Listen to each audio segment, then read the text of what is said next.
Hello everyone, how are you all? I hope you're all doing good. Welcome to my class.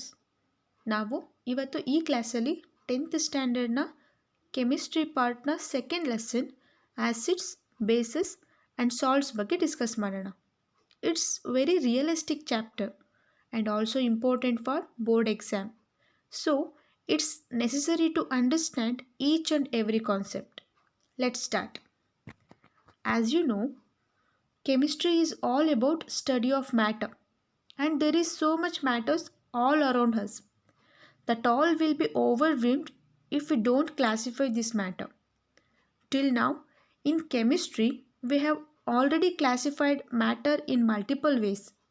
First, we classify them as elements, compounds, and mixtures. Then, we classify compounds as covalent and ionic. On the other hand, mixture were classified as homogeneous and heterogeneous.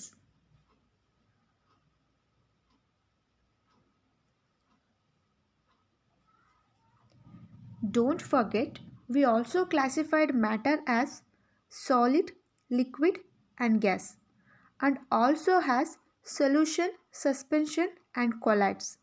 So, to add on to our obsession of classifying thing, we will classify it in one more way, and we will call that as acids, bases and salts. Are you excited to learn about acids, bases and salt? I want to show you that acids, bases and salts are not just limited to the chemistry textbooks or to the chemistry lab, but they are also present in your everyday lives. ಈ acid, base ಮತ್ತು salt ಕೇವಲ ಲೆಸನ್ಗೆ restrict ಆಗಿಲ್ಲ, ನಮ್ಮ ದಿನನಿತ್ಯದಲ್ಲೂ ಇವುಗಳು ಇರ್ತವೆ. Today we will investigate why lemons are sour, and let's also understand why soap is so slippery. Let's start with acid. Acid ಅಂದ ತಕ್ಷಣ ನಮ್ಮ ತಲೆಗೆ ಬರೋದು ಅದು ಸುಡುತ್ತೆ, ನೋವು ಮಾಡುತ್ತೆ, ಡೇಂಜರ್ ಅದು ಅಂತ ಅಲ್ವಾ? The moment we hear the term acid, something scary or something that would burn the surface is what's pops up in our mind. Well, that's kind of true because acids are known to create a burning effect of whatever comes in contact with them. Let's go to know their terms first and later get into their details. In the previous classes, we have already learnt about the meaning of acid, right? Previous standards ಅಲ್ಲಿ acid ಬಗ್ಗೆ ತಿಳ್ಕೊಂಡಿದ್ದೀವಿ.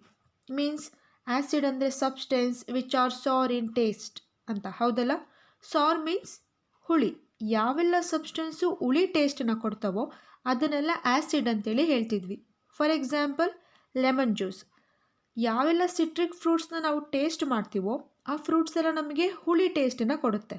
So ನಾವು ಆ ಎಲ್ಲ citric ಫ್ರೂಟ್ಸ್ನ acid ಗ್ರೂಪ್ಗೆ ಸೇರಿಸ್ತೀವಿ, ಹೌದಲ್ವಾ? But in this lesson we are going to learn more about acid. So, the real meaning of acid in chemistry is the substance that gives H plus ions during chemical reaction. ಯಾವೆಲ್ಲ ಸಬ್ಸ್ಟೆನ್ಸ್ನ chemical reaction ಆದಾಗ ಅಥವಾ ಯಾವೆಲ್ಲ ಸಬ್ಸ್ಟೆನ್ಸ್ನ ನಾವು ವಾಟರಲ್ಲಿ dissolve ಮಾಡಿದಾಗ ಅದು ನಮಗೆ H plus ion ಕೊಡುತ್ತೋ ಅದನ್ನೆಲ್ಲ acid ಅಂತೇಳಿ ಕರಿತೀವಿ. H plus ion means hydrogen ion. For example HCl. So ನಾವು ಈ HClನ ವಾಟರಲ್ಲಿ ಡಿಸಾಲ್ವ್ ಮಾಡಿದ್ವಿ ಅಂತ ಇಟ್ಕೊಳ್ಳಿ. ಆವಾಗ ಅದು ನಮಗೆ H ಪ್ಲಸ್ ಅಯಾನ್ ಮತ್ತು Cl ಮೈನಸ್ ಅಯಾನ್ನ ಕೊಡುತ್ತೆ. ನಮಗೆ ಗೊತ್ತಿದೆ every compound has 2 ions. 2 ions ಇರುತ್ತೆ. One is a positive ion and another one is a negative ion. But when it is the matter of acid, that positive ion must be hydrogen ion. ನಾವು ಆ ಸಬ್ಸ್ಟೆನ್ಸ್ನ acid ಅಂತೇಳಿ ಕರಿಬೇಕು ಅಂದರೆ ಅಲ್ಲಿ positive ion hydrogen ಅಯಾನೇ ಆಗಿರಬೇಕು. ಗೊತ್ತಾಗ್ತದೆ ಅಲ್ಲ? Substance that gives H plus ions during chemical reaction or substance that gives H plus ion when we dissolve it in a water are called acids. Clear? So here we have some acids which are occurring naturally. ನಾವೆಲ್ಲ daily ಲೈಫಲ್ಲಿ use ಮಾಡೋವಂಥ ಕೆಲವು ಆ್ಯಸಿಡ್ಸ್ಗಳಿಲ್ಲಿದೆ. Citric acid, oxalic acids, tartaric acid, lactic acid, formic acid, malic acid, acetic acid. These all are the naturally occurring acids. Okay? So there are two types of acids. Acid ಅಂದರೆ ಏನು ಅಂತೇಳಿ ಗೊತ್ತಾಯಿತು. The substance which are giving H plus ion during a chemical reactions are called acid. But there is also types. ಆ್ಯಸಿಡಲ್ಲೂ ಕೂಡ types ಇದೆ. That are strong acids and weak acids. First, strong acids ಅಂದರೆ ಏನು ಅಂತೇಳಿ ನೋಡೋಣ. Strong acids are molecules that completely dissociate into their ions when it is in water. For example ನಾವು HClನ ತಗೊಂಡಿದ್ವಿ. ಆ HClನ ನಾವು ವಾಟರಲ್ಲಿ dissolve ಮಾಡಿದಾಗ ಅದು ಕಂಪ್ಲೀಟ್ಲಿ ಡಿಸೋಸಿಯೇಟ್ ಆಗಬೇಕು. Dissociate means break down. For example, if you are taking a 100 molecule of HCl ಅಂತ ಅಂದ್ಕೊಳ್ಳಿ, ಅಥವಾ 10 molecule of HCl ಅಂತ ಅಂದ್ಕೊಳ್ಳಿ. ಆ 10 ಮಾಲಿಕ್ಯೂಲ್ ಆಫ್ HCl ಎಲ್ಲವೂ ಕೂಡ H ಪ್ಲಸ್ ಅಯಾನ್ ಮತ್ತು Cl ಮೈನಸ್ ಅಯಾನ್ ಆಗಿ ಬ್ರೇಕ್ ಆಗಬೇಕು. ಅವನ್ನ ನಾವು ಸ್ಟ್ರಾಂಗ್ ಆ್ಯಸಿಡ್ಸ್ ಅಂತೇಳಿ ಕರಿತೀವಿ. Clear? Strong acids are molecule that completely dissociate into their ions when it is in water. Example, hydrochloric acid, nitric acid, sulphuric acid, hydrobromic acid, hydroiodic acid, perchloric acid, chloric acid. This all are example for strong acids. Okay? So ಯಾವೆಲ್ಲ ಆ್ಯಸಿಡ್ನ ನಾವು ವಾಟರಲ್ಲಿ ಹಾಕಿದಾಗ ಅದು ಕಂಪ್ಲೀಟಾಗಿ dissociate ಆಗುತ್ತೋ, 10 molecules of HClನ ಹಾಕಿದ್ರೆ ಆ 10 molecule of HCl ಕೂಡ H plus Cl minus ions ಆಗಿ ಬ್ರೇಕ್ ಆಗಬೇಕು. ಅಂಥ ಆ್ಯಸಿಡ್ಸ್ಗಳನ್ನ ನಾವು ಸ್ಟ್ರಾಂಗ್ ಆ್ಯಸಿಡ್ಸ್ ಅಂತೇಳಿ ಕರಿತೀವಿ. ಹಾಗಾದರೆ ವೀಕ್ ಆ್ಯಸಿಡ್ಸ್ ಅಂದರೆ ಏನು? ಇದ್ರ ಆಪೋಸಿಟ್, ಸ್ಟ್ರಾಂಗ್ ಆ್ಯಸಿಡ್ನ opposite. Weak acids are molecules that partially dissociate into ions in aqueous solution. ಅಂದರೆ for example, here we are taking a 10 molecule of HCl. ಅದರಲ್ಲಿ ಪಾರ್ಷಿಯಲಿ ಅಂದರೆ ಎಷ್ಟೋ ಅಮೌಂಟ್, ಒಂದು 5 ಮಾಲಿಕ್ಯೂಲ್ಸ್ ಆಗಿರ್ಬೋದು, ಒಂದು 3 ಮಾಲಿಕ್ಯೂಲ್ಸ್ ಆಗಿರ್ಬೋದು, 6 ಮಾಲಿಕ್ಯೂಲ್ಸ್ ಆಗಿರ್ಬೋದು, ಅಷ್ಟು ಮಾತ್ರ ಅಯಾನ್ಸ್ ಆಗಿ ಬ್ರೇಕ್ ಡೌನ್ ಆಗುತ್ತೆ. ಕಂಪ್ಲೀಟಾಗಿ ಆಗ್ತಾ ಇಲ್ಲ. ಇಲ್ಲಿ ಗೊತ್ತಾಗ್ತಿದೆಯಾ? ಕಂಪ್ಲೀಟಾಗಿ ಡಿಸೋಸಿಯೇಟ್ ಆಗೋನ ಸ್ಟ್ರಾಂಗ್ ಆ್ಯಸಿಡ್ ಅಂತೇಳಿ ಕರಿತೀವಿ. ಪಾರ್ಷಿಯಲಿ ಡಿಸೋಸಿಯೇಟ್ ಆಗುವಂಥ ಆ್ಯಸಿಡ್ಗಳನ್ನ ವೀಕ್ ಆ್ಯಸಿಡ್ಸ್ ಅಂತೇಳಿ ಕರಿತೀವಿ. ಸೊ ಅದಕ್ಕೆ ಎಕ್ಸಾಂಪಲ್ಸ್ ನೋಡೋದಾದರೆ ಬೆಂಜೋಯಿಕ್ ಆ್ಯಸಿಡ್, ಅಸಿಟಿಕ್ ಆ್ಯಸಿಡ್, ಇವೆಲ್ಲ ನಾವು ವಾಟರಲ್ಲಿ ಡಿಸಾಲ್ವ್ ಮಾಡಿದಾಗ ಕಂಪ್ಲೀಟಾಗಿ ಡಿಸೋಸಿಯೇಟ್ ಆಗೋದಿಲ್ಲ. ಕಂಪ್ಲೀಟಾಗಿ H ಪ್ಲಸ್ ಅಯಾನ್ಸ್ ಮತ್ತು ಇನ್ನೊಂದು ನೆಗೆಟಿವ್ ಅಯಾನ್ ಆಗಿ ಅದು ಡಿಸೋಸಿಯೇಟ್ ಆಗೋದಿಲ್ಲ. ಪಾರ್ಷಿಯಲಿ ಡಿಸೋಸಿಯೇಟ್ ಆಗುತ್ತೆ. Clear? Next, let we move to soap. Next, let we move to base. Base ಬಗ್ಗೆನೂ ಪ್ರೀವಿಯಸ್ ಕ್ಲಾಸಲ್ಲಿ ತಿಳ್ಕೊಂಡಿದ್ದೀವಿ. ಏನಂತ? Substance which are bitter in taste are base. For example, soap water. Soap water taste slightly bitter, right? Please don't try to taste, just trust me, it taste slightly bitter. So ಅದು bitter ಟೇಸ್ಟ್ನ ಕೊಡೋದ್ರಿಂದ ಅದನ್ನು base ಅಂತೇಳಿ ಹೇಳ್ತಾ ಇದ್ವಿ. ಬಿಟ್ಟರ್ means ಕಹಿ. ಯಾವೆಲ್ಲ ಸಬ್ಸ್ಟೆನ್ಸ್ನ taste ಮಾಡಿದಾಗ ನಮಗೆ ಕಹಿ ಅನಿಸುತ್ತೋ ಅದನ್ನೆಲ್ಲ ಬೇಸ್ ಅಂತೇಳಿ ಹೇಳ್ತಾ ಇದ್ವಿ. But here there is also another meaning of base. ಏನದು? Substance which gives OH minus ion during chemical reaction are called basis.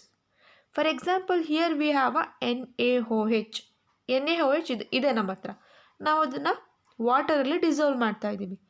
ನೀವು ಅಬ್ಸರ್ವ್ ಮಾಡ್ತಾ ಇದ್ದೀರಾ, NaOHನ ವಾಟರಲ್ಲಿ ಡಿಸಾಲ್ವ್ ಮಾಡಿದಾಗ ಅದು ನಮಗೆ Na ಪ್ಲಸ್ ಮತ್ತು OH ಮೈನಸ್ ಅಯಾನ್ನ ಕೊಡ್ತಾ ಇದೆ. ಸೊ ಯಾವುದೇ ಸಬ್ಸ್ಟೆನ್ಸ್ನ ಬೇಸ್ ಅಂತೇಳಿ ಹೇಳಬೇಕು ಅಂದರೆ ಅಲ್ಲಿ negative ion OH minus ion ಆಗಿರಬೇಕು. Got it? ಆ್ಯಸಿಡ್ ಅಂತ ಹೇಳಬೇಕು ಅಂದರೆ positive ions H plus ion ಆಗಿರಬೇಕಿತ್ತು. ಬೇಸ್ ಅಂತ ಹೇಳಬೇಕು ಅಂದರೆ ನೆಗೆಟಿವ್ ಅಯಾನ್ OH ಮೈನಸ್ ಆಗಿರಬೇಕು. ಕ್ಲಿಯರ್? ಯಾವೆಲ್ಲ ಸಬ್ಸ್ಟೆನ್ಸ್ನ ವಾಟರಲ್ಲಿ ಡಿಸಾಲ್ವ್ ಮಾಡಿದಾಗ ಅಥವಾ ಆ ಸಬ್ಸ್ಟೆನ್ಸ್ ಜೊತೆ ಕೆಮಿಕಲ್ ರಿಯಾಕ್ಷನ್ ಆದಾಗ ಅದ್ರ negative ion OH minus ion ಆಗಿದ್ದರೆ ಅದನ್ನು ನಾವು ಬೇಸ್ ಅಂತೇಳಿ ಕರಿತೀವಿ. Here is some example for common household bases: magnesium hydroxide, ammonia, calcium hydroxide, sodium hydrogen carbonate, sodium hydroxide. These all are a example for bases. Okay. There is also types in bases. ಆ್ಯಸಿಡಲ್ಲಿ ಹೇಗೆ strong acid ಮತ್ತು weak acid ಅಂತ ಇತ್ತು, ಹಾಗೆಯೇ ಬೇಸಲ್ಲೂ ಕೂಡ strong basis ಮತ್ತು weak basis ಅಂತೇಳಿ ಬರುತ್ತೆ. So strong base ಅಂದರೆ ಏನು ಅಂತ ನೋಡೋದಾದರೆ, A strong base is a compound that can completely dissociate into it's cation and hydroxyl ion in ಆಕ್ವಿಯಸ್ solution. ಈ ಹೈಡ್ರಾಕ್ಸಿಲ್ ಅಯಾನ್ ಅಂದರೆ OH- ಅಯಾನ್. ಈ OH- ಅಯಾನ್ ಇರೋದ್ರಿಂದನೇ ನಾವು ಅದನ್ನು ಬೇಸ್ ಅಂತೇಳಿ ಕರಿತಿರೋದಲ್ವಾ? ಹೌದು. ಸೊ ಸ್ಟ್ರಾಂಗ್ ಬೇಸ್ ಅಂತೇಳಿ ಹೇಳಬೇಕು ಅಂದರೆ, ನಾವು ತಗೊಳ್ಳೋವಂತಹ ಮಾಲಿಕ್ಯೂಲು ಕಂಪ್ಲೀಟಾಗಿ ಡಿಸಾಲ್ವ್ ಆಗಬೇಕು. ಏನಾಗಿ? ಒಂದು ಪಾಸಿಟಿವ್ ಅಯಾನ್ ಆಗಿ ಮತ್ತೊಂದು ನೆಗೆಟಿವ್ ಅಯಾನ್ ಆಗಿ. ಆವಾಗ ಅದನ್ನು ನಾವು ಸ್ಟ್ರಾಂಗ್ ಬೇಸ್ ಅಂತೇಳಿ ಕರಿತೀವಿ. For example 10 molecule of strong base KOHನ ತಗೊಂಡಿದ್ವಿ ಅಂದರೆ ಆ 10 ಮಾಲಿಕ್ಯೂಲು ಕೂಡ K+OH- ಆಗಿ ಡಿಸೋಸಿಯೇಟ್ ಆಗಬೇಕು, ಬ್ರೇಕ್ ಡೌನ್ ಆಗಬೇಕು. ಆವಾಗ ನಾವು ಅದನ್ನು ಸ್ಟ್ರಾಂಗ್ ಬೇಸ್ ಅಂತೇಳಿ ಕರಿತೀವಿ. Okay. So example for strong base are sodium hydroxide, potassium hydroxide, barium hydroxide, calcium hydroxide. These all are example for strong bases. Okay. So next one is weak base. Completely dissociate ಆಗೋದು strong base ಅಂದಮೇಲೆ partially dissociate ಆಗೋದು weak base. A weak base is a compound that partially dissociate into its hydroxyl ion and the cation. Cation means positive ion, hydroxyl ion means negative ion. So ನಾವು ತಗೊಳ್ಳುವಂತಹ base partially dissociate ಆಗಬೇಕು, ಕಂಪ್ಲೀಟಾಗಿ ಆಗಬಾರ್ದು. 10 molecule of compound ತಗೊಂಡ್ರೆ at least 5 ಮಾಲಿಕ್ಯೂಲೋ 4 ಮಾಲಿಕ್ಯೂಲೋ dissociate ಆದರೆ ions ಆಗಿ ಅದನ್ನು ನಾವು ವೀಕ್ ಬೇಸ್ ಅಂತೇಳಿ ಕರಿತೀವಿ. For example ammonia, ammonium, ethane. These are the example for weak bases. So ಈ ಕ್ಲಾಸಲ್ಲಿ acids, naturally occurring acids, types of acid ಮತ್ತು bases, common household bases, types of bases ಬಗ್ಗೆ discuss ಮಾಡಿದ್ವಿ. Next ಕ್ಲಾಸಲ್ಲಿ indicators ಬಗ್ಗೆ discuss ಮಾಡೋಣ. ಎಲ್ಲ ಆ್ಯಸಿಡ್ಗಳನ್ನ ಅಥವಾ ಎಲ್ಲ ಬೇಸ್ಗಳನ್ನ ನಾವು ಟೇಸ್ಟ್ ಮಾಡಿ ಅದು ಸಾರ್ ಇದೆಯಾ ಬಿಟ್ಟರ್ ಇದೆಯಾ ಅಂತ ನೋಡಿ ಅದನ್ನು ಆ್ಯಸಿಡ್ ಬೇಸ್ ಅಂತೇಳಿ ಹೇಳೋಕ್ಕಾಗಲ್ಲ ಅಲ್ವಾ? So to test the solution whether it is acid or base, we use some indicators. ನಾವು ಇಂಡಿಕೇಟರ್ಸ್ನ ಯೂಸ್ ಮಾಡಿ ಅದು ಆ್ಯಸಿಡ್ ಆ ಬೇಸ ಅಂತ ಡಿಸೈಡ್ ಮಾಡ್ತೀವಿ. ಸೊ ನೆಕ್ಸ್ಟ್ ಕ್ಲಾಸಲ್ಲಿ ಅದ್ರ ಬಗ್ಗೆ ಡಿಸ್ಕಸ್ ಮಾಡೋಣ. Till then stay tuned. Thank you.